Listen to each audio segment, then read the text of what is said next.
কেবিনেটত বহুকেইটা গুৰুত্বপূৰ্ণ সিদ্ধান্ত মুখ্যমন্ত্ৰী ডক্টৰ হিমন্ত বিশ্ব শৰ্মাৰ জুবিন গাৰ্গৰ মৃত্যুৰ বাবে ফাষ্ট ট্ৰেক আদালতৰ সিদ্ধান্ত কেবিনেটত গ্ৰহণ কৰা হ'ল। এই সিদ্ধান্ত পৰিয়ালে ফাষ্ট ট্ৰেক আদালতৰ দাবী কৰাৰ বাবে এই সিদ্ধান্ত লোৱা হৈছে কেবিনেটত।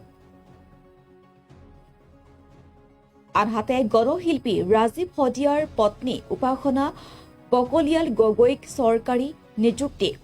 তিনিচুকীয়াৰ জিলাত অসম চৰকাৰৰ তৃতীয় বৰ্গৰ চাকৰি উপাসনা বকলিয়ালৈ আৰু শিল্পীগৰাকীয়ে অসমীয়া সংগীত জগতলৈ আগবঢ়োৱা অৱদানৰ বাবে এই সিদ্ধান্ত লোৱা হৈছে। লগতে চাহ শ্ৰমিকৰ দৈনিক মজুৰি বৃদ্ধিৰ সিদ্ধান্ত কেবিনেটত। আনহাতে অৰুণোদয় হিতাধিকাৰীক ৯,০০০ টকাকৈ এককালীনভাৱে দিয়াৰ সিদ্ধান্ত। ৩৯.৭০ লাখ মহিলাই লাভ কৰিব এই ধন।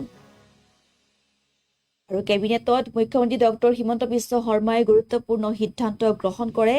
পৰিয়ালে জুবিন গাৰ্গৰ মৃত্যুৰ বাবে ফাষ্ট ট্ৰেক আদালতৰ সিদ্ধান্ত। পৰিয়ালে ফাষ্ট ট্ৰেক আদালতৰ দাবী কৰাৰ বাবে এই সিদ্ধান্ত লোৱা হৈছে। গণশিল্পী ৰাজীৱ শদিয়াৰ পত্নী উপাসনা বকলিয়াল গগৈক চৰকাৰী নিযুক্তি। তিনিচুকীয়া জিলাত অসম চৰকাৰৰ তৃতীয় বৰ্গৰ চাকৰি উপাসনা বকলিয়ালৈ আৰু শিল্পীগৰাকীয়ে অসমীয়া সংগীত জগতলৈ আগবঢ়োৱাৰ অৱদানৰ বাবে এই সিদ্ধান্ত। চাহ শ্ৰমিকৰ দৈনিক মজুৰি বৃদ্ধিৰ সিদ্ধান্ত কেবিনেটত। অৰুণোদয় হিতাধিকাৰীক ৯,০০০ টকাকৈ এককালীনভাৱে দিয়াৰ সিদ্ধান্ত। আৰু 10 মাৰ্চত লাভ কৰিব লাখ লাখ মহিলাই ৯,০০০কৈ টকা। ৩৯.৭০ লাখ মহিলাই লাভ কৰিব এই ধন।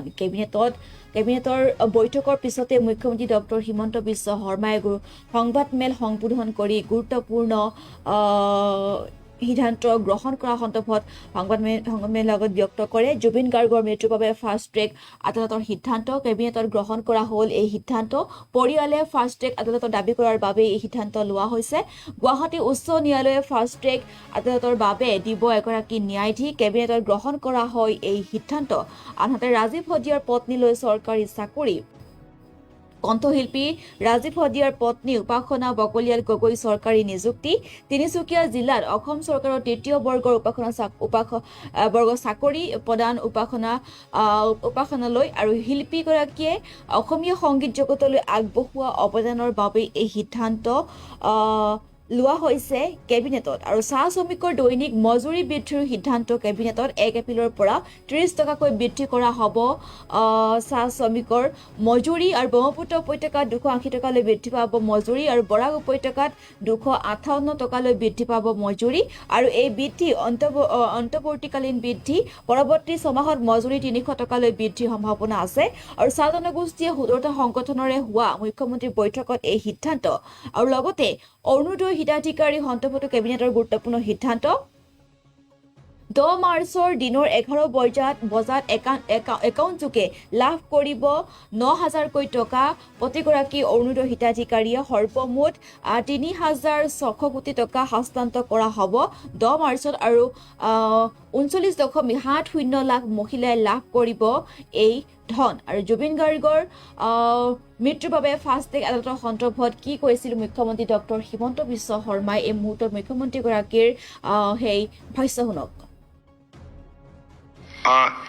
ন্যায় সংহিতাৰ BNSS আণ্ডাৰ BNSS সেকশন 346(1) এই ধাৰাৰ অধীনত ৰাজ্য চৰকাৰে গুৱাহাটী উচ্চ ন্যায়ালয়ৰ মুখ্য ন্যায়াধীশ গৰাকীক জুবিন গাৰ্গৰ হত্যা গোচৰৰ ডে টু ডে ট্ৰায়েলৰ বাবে এখন ফাষ্ট ট্ৰেক এক্সক্লুচিভ কোৰ্ট এখন গঠন কৰি দিবৰ বাবে আজি কেবিনেটে গুৱাহাটী উচ্চ ন্যায়ালয়ক অনুৰোধ কৰিবৰ বাবে কেবিনেটে আজি সিদ্ধান্ত লৈছে।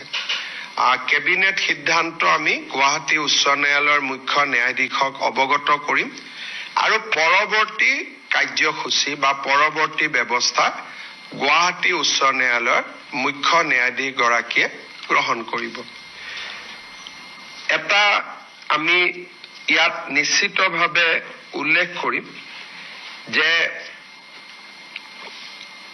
এই গোচৰ আৰম্ভ হোৱাৰ পিছত ইউজুৱেলি হত্যা গোচৰত কোনোবা এজন অভিযুক্ত হলেও আদালতে বিচাৰ চলি থাকিলে ৩-৪ মাহত অভিযুক্তসকলক জামিন দিয়ে।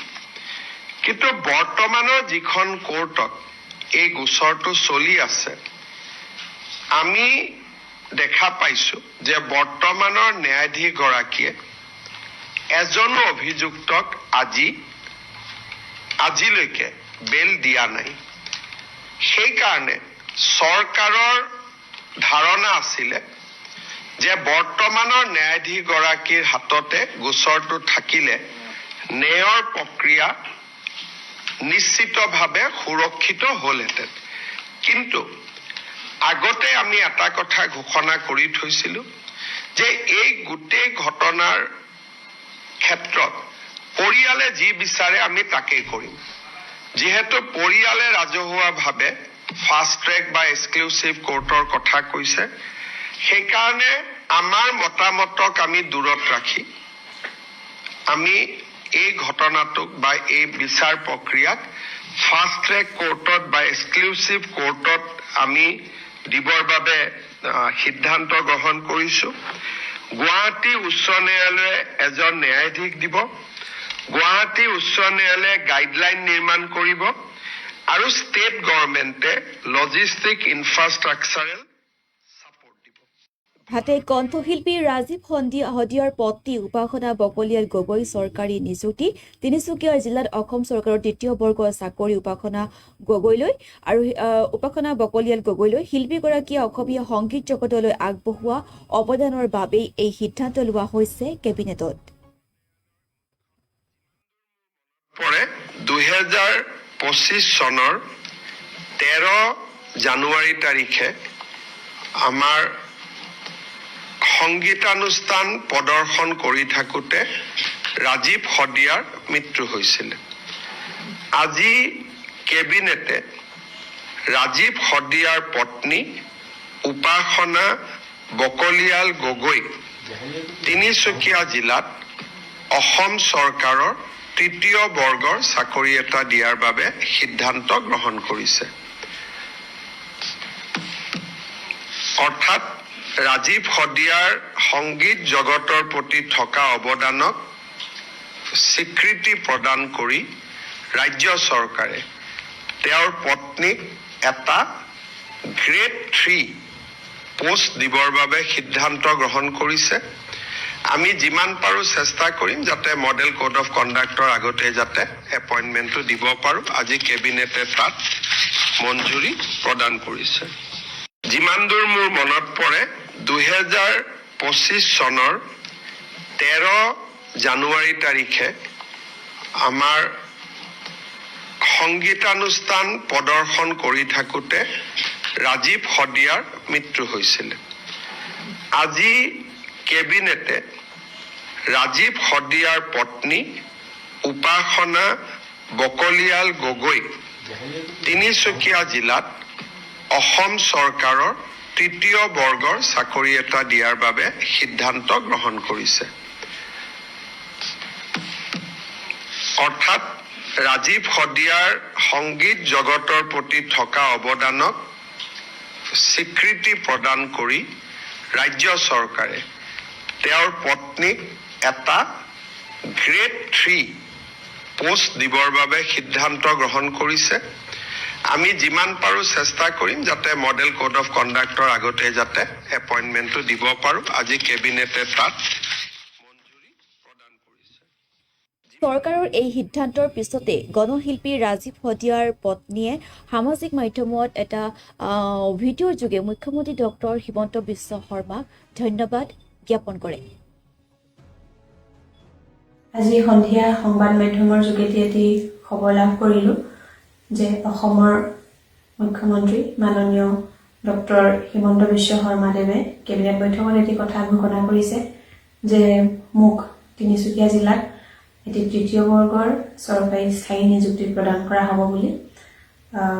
খবৰটো পাই মনত যথেষ্টখিনি সকাহ অনুভৱ কৰিছোঁ, যিহেতু যোৱা বছৰ 13 জানুৱাৰী তাৰিখ দিনাখনে মোৰ স্বামী গণশিল্পী ৰাজীৱ শদিয়াই শেষ নিশ্বাস ত্যাগ কৰিছিল আৰু আমাৰ পৰিয়ালৰ একমাত্ৰ উপাৰ্জনকাৰীজন যেতিয়া নোহোৱা হৈ গ'ল তেতিয়া মই মোৰ একমাত্ৰ পুত্ৰ সন্তান সৈতে গোটেই সমগ্ৰ পৰিয়ালটো দিশহাৰা হৈ পৰিছিলোঁ আচলতে মোৰ সন্তানটিৰ মোৰ এক সুনিশ্চিত ভৱিষ্যতৰ বাবে যথেষ্টখিনি কষ্ট কৰিবলগীয়া হৈছে বা হ'ব অনাগত ভৱিষ্যতত ল'ৰাটোৰ পঢ়া শুনাকে আদি কৰি বিভিন্ন ক্ষেত্ৰত কেনেদৰেনো মই সকলোখিনি চম্ভালিম তাকে লৈ মই তেতিয়াৰ পৰা বহুত চিন্তিত হৈ আছিলোঁ আজি এই খবৰটো লাভ কৰি মনৰ চিন্তাখিনি কিছু লাঘৱ হৈছে এই হিচাপতে মই মাননীয় মুখ্যমন্ত্ৰী ডাঙৰীয়াক মোৰ আন্তৰিক ধন্যবাদ আৰু কৃতজ্ঞতা জ্ঞাপন কৰিছোঁ